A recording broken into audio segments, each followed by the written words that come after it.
Well, I'm going to be doing taste testing today on a brand new fruit. Well, new to us. One thing I love about taste testing, I get to eat the fruit. Okay, so I'm going to do a little taste testing. I'm going to show you what the stone or the pit looks like, what the seed looks like, and later on I'll show you how we extract the seed. But I want to give you just a little background first, because you know I love doing research and I love sharing the research. Hey, it's Elise. I'm glad you stopped by. Aren't these a beauty? This is a hybrid, a cherry plum.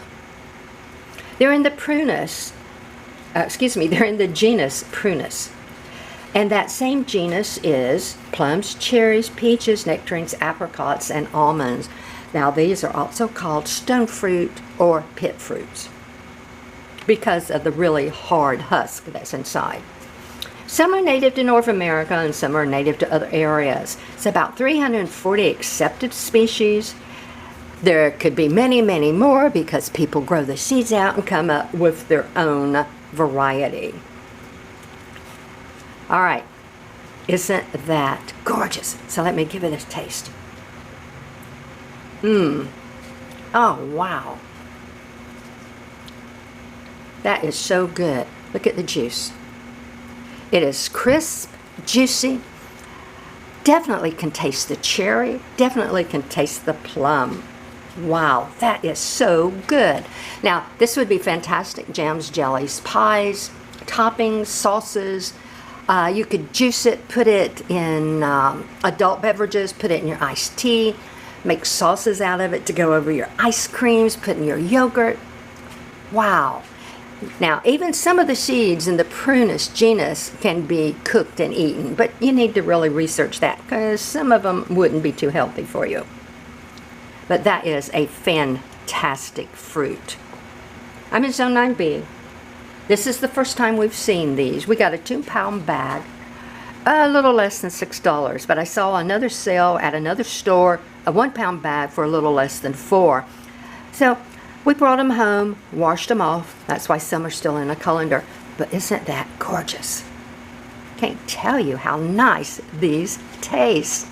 I think this is now one of my favorite fruits. So let's talk about the fruit itself.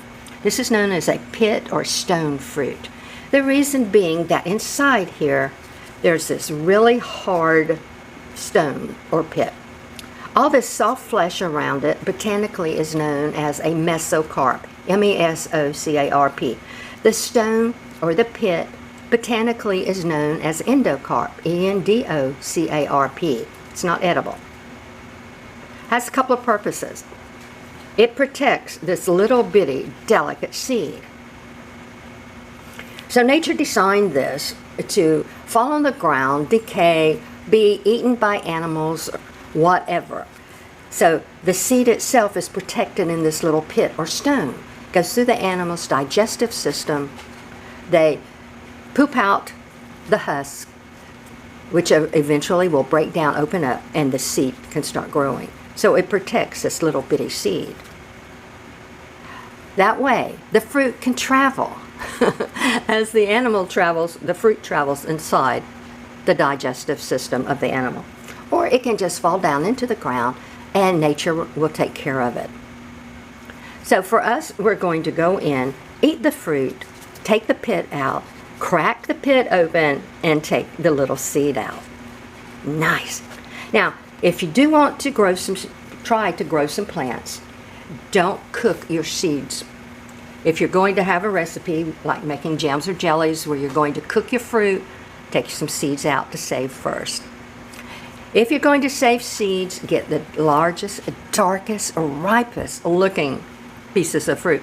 In fact, what I usually do is I'll take some of these pieces of fruit and I'll lay them out aside and let them get very, very ripe, almost to the past eating stage. Okay. Prunus genus, they're in the family Rusaceae. And it's called a pit or stone because it does have this hard pit or stone. Now, in like big peaches and big plums, this is quite a bit larger. Now, this little seed is also called a kernel. K-E-R-N-E-L. So that's what we're going to plant. I plant everything I possibly can.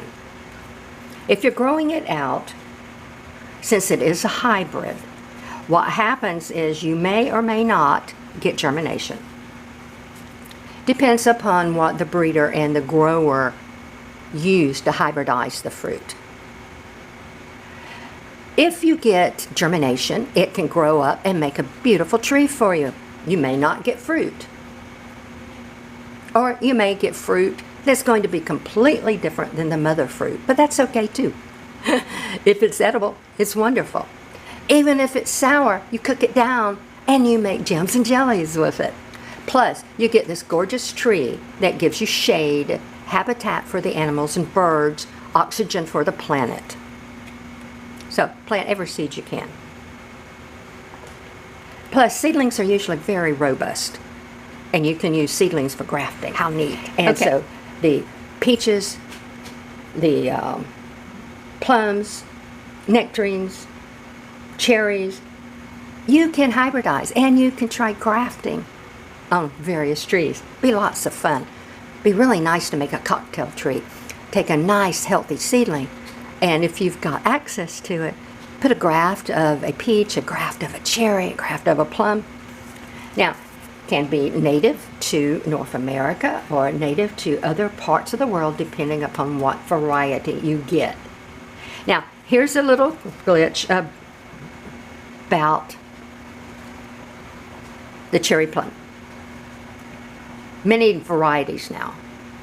University of Wisconsin said these have been started to be hybridized back in the 1800s, early 1900s. They're commercially grown now. Many varieties of a cherry plum hybrid. But there is also a plum tree that is called cherry plum that is not a hybrid. The cherry is just in the name because the plum itself looks kind of like a cherry. And there are other plum trees that also use the moniker cherry plum, and they're Russian plums. Nothing confusing about that, is it? All right. So we went to the grocery store. We bought a bag, 2-pound bag, less than $6. A 1-pound bag was less than $4. Shop around, get the best deal. Let's talk about the pit itself just a moment, because this can help you decide what you want and what you can use it for. They all can be cooked down. That's not a problem. They all can be eaten out of hand. If you're using them for a presentation, though, you might want to always try to get the freestone variety of fruit. In the prunus family, you will get fruit that is called freestone or clingstone. And again, this is the stone or the pit. Clingstone simply means that the flesh is going to cling to the stone and it does not separate easily. Freestone means that, yes, it will separate. And you can see some peaches sometimes when you cut the peach open, you can just pop the stone out. Now, this is a clean stone. So you can either go in and just eat this off, pull it off with your hands. I've tried cutting it off. I've tried going in with little implements and trying to take the stone out, which you can do on some of the freestone fruit. But it's so good. It is worth it just to go ahead and eat around your stone. Now, to clean your stone, all I do is I take a paper towel or an old rag or something and I swipe it a little bit. It doesn't have to be perfect. So, next, I'm going to show you how we go ahead and extract this little bitty baby seed. Let's talk about starting the germination process. I'll be right back. Well, I'm ready to go ahead and crack open the pit or the stone or the husk or the shell, whatever you want to call it, of the cherry plum hybrids. Now, these are really hard. I've tried vice grips, which does not work for me because I don't have enough hand strength, and when I start doing the vice grips or pliers, then I put too much pressure on it and it crushes everything. If you have a mounted vice grip where you could just little by little control the pressure, and as soon as you hear this crack, that might work. Now on larger seeds like peaches and stuff, all I do is I wrap them in a cloth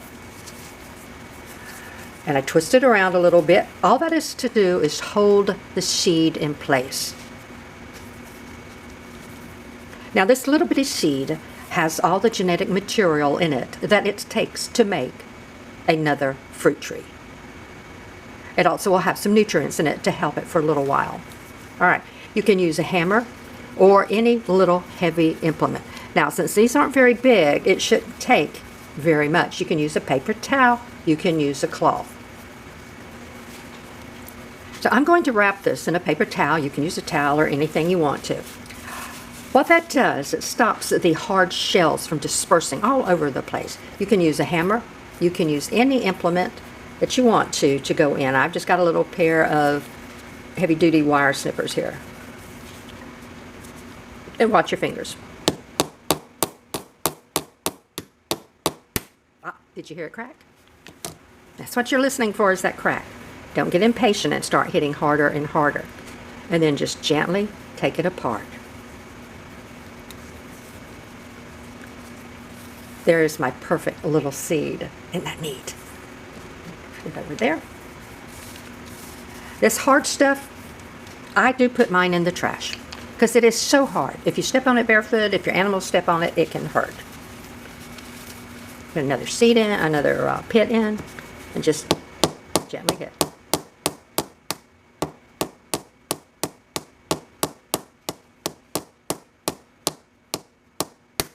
I think that did it. If it didn't, you can always go back and do it again.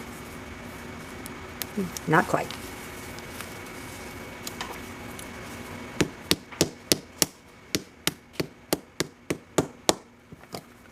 Uh-oh, and that's what happened when you do too much. It just pulverizes it. So none of this is any good. Your seed or your husk is all ruined.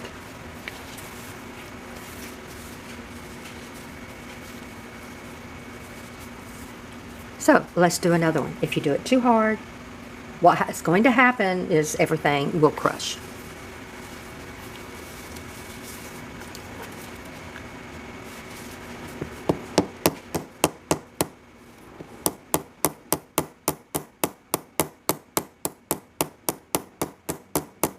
There it is. I heard it. And after you do a few, you'll get your pressure a little regulated. And there is my perfect little seed. And yes, it does take a few moments to deseed a stone fruit, but it's worth it.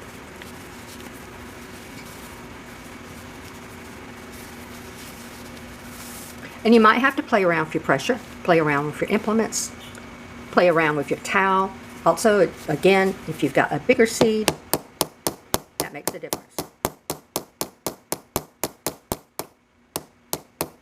I think it cracked. Sometimes you can't hardly tell. Nope, no crack.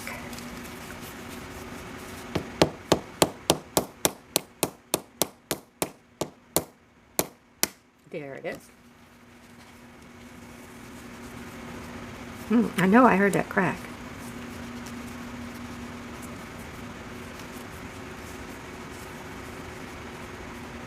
Try again.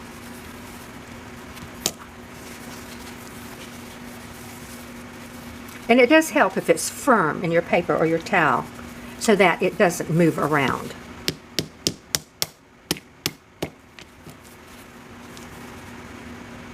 Yeah, that one cracked. I think it was cracked. Now I did crack the embryo a little bit, the seed a little bit. I don't know if it went far enough in to hurt the embryo. I'll save it and plant it anyway. And if you crush them, that's a crushed one. No good.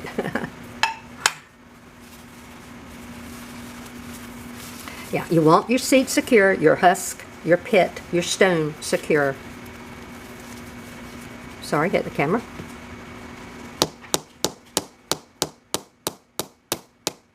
There it is. I heard it. Now, it might not have cracked all the way like my last one did. A little bit more. There it is.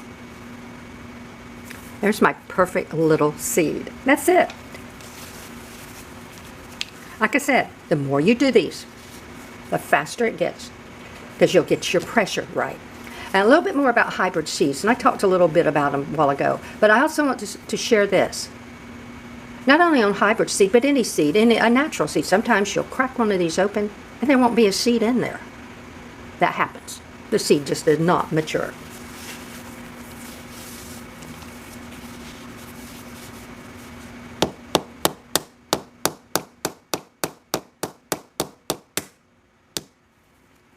I heard it crack a little. So I'm going to be really careful on this next one. There we go. And see, too much. Only one tap would have been enough to finish cracking it. So that one's no good. Now if you've only got one or two seeds, be extremely careful and go on the really slow side, because you don't want to ruin your embryo. All right.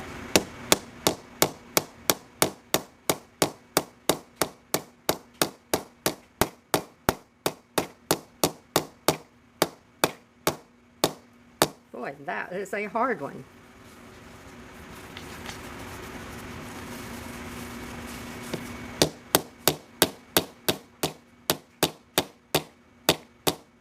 There it is, I heard it. Now sometimes do play around with your tools.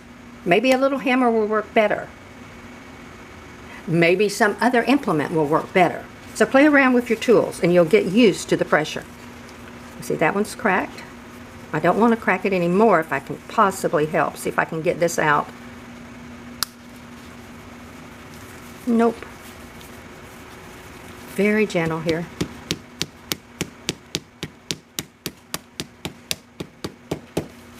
There we go. And see, that was not gentle enough. So you just have to try. I messed a few up. I've got 1, 2, 3, 4, 5 good seeds. I messed a few up. That's okay. It's a learning experience. And don't be afraid to learn. But I think next time I'll see if I can find a little hammer, and that might work better for me. Make sure you dispose of these. They are sharp, they are very hard, and they can hurt your feet if you step on them. All right. Now, these are ready to start the germination process. Several ways to start the germination process. These are temperate seeds. They are not tropical seeds. So you probably will want to stratify them. And stratify, or cold stratify, means to put them in the refrigerator. You can put them in the wet paper towel method, put them down in the bottom of your refrigerator, and check every couple of weeks to see if you have any growth. You can put them in damp coconut coir, damp potting mix, even damp mosses. Put them in a baggie, put them in the bottom of your refrigerator, and again, check back every week or two, see if there's any growth. Or you can just go ahead and plant them and try it. If you've got lots of seeds, like, you know, I've got that whole 2-pound bag, I can experiment with different ways to start the germination process. Now I'm going to go ahead and release the video. I'll come back later if any of them germinate, because again, they're hybrids. They may not. But I'll come back later if any of them germinates and share with you what worked the best. I'm going to plant some direct. I've already got some in the bottom of the refrigerator in the wet paper towel method, and I've got some saved out that if we go ahead and eat those this afternoon, I'll get the seeds out, and I'm going to put those in some damp potting mixture and put in a sack, seal the bag, put that in the bottom of the refrigerator and let it cold stratify. So that's 3 different ways I'm going to try, and I'll see what I can get. All right, once you have cracked your seeds out of the shells, the husks, the pits, the stones, don't let them sit and dry out. If you aren't going to plant them right away, if you aren't going to put them in the paper towels or a moist medium of some type to stratify them, you'll want to keep these moist. If nothing else, just put them in a little cup with a little water until you can get to them. You don't want that embryo inside the seed to dry completely out. Neat, huh? I can't wait to see what happens. I hope you've enjoyed seeing this video. And if you can, go and buy some cherry plums. They're fantastic. Till we speak again, I hope that you can like, share, subscribe, and watch my videos in their entirety. Have a fantastic day.